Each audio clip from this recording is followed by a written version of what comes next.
boys, Isaac, Crockett, and Romeo hanging around in there. Now camels are very well adapted to their environment, their humid areas. Their climates, they do have a couple on the left side. And we have some primates like the spider monkeys, as well as a freshwater tick, which is just walking the trail, but it does move around his entire enclosure, so at some point you will be able to see him. Now when you do spot him, I want you to pay attention to the individual pattern, so it's kind of like a built-in fingerprint on their face. Not here in Arizona.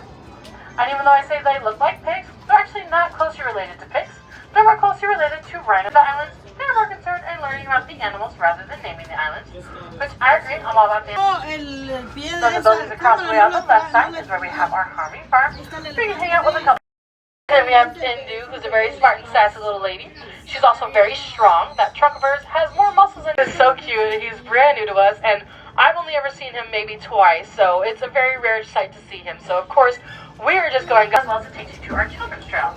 That's another good spot here to see a little bit of everything. Because we do have our two-toed sloth Fernando down there, with his roommate Ernie, the Tamandua. Kind of looks like a sloth and group of squirrel monkeys, as well as our Simei.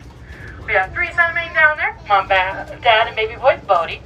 If you ever see him messing around with one of his parents, it's usually going to be Dad. Then on the right side, if you look towards the front left, right by the viewing window, St. Sue, the stripe pattern on his body, because every tiger has their own. Now they also have these little white spots in the back of their ears, so we don't technically know what that's for.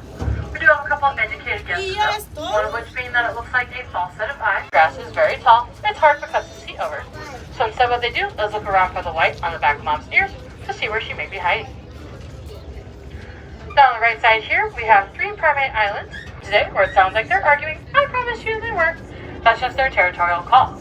Because they live in a place where there are 100 different species of lemurs, they've learned that in order to be heard, you have to be loud. So they have that very loud territorial call to communicate. Then that third island that was all the way towards the far right side is the home for our buff-cheeked gibbons.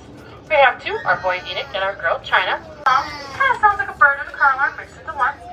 They do that just like the lemurs to mark their territory vocally, as well as they do it to form a stronger bond.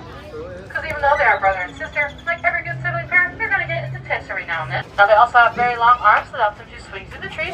They can actually swing through the trees faster than we can run on the ground. Now as we're going to be pulling up to the lakeside here, we'll be parking it a little bit early since there's another cruiser outlet here. But if you were to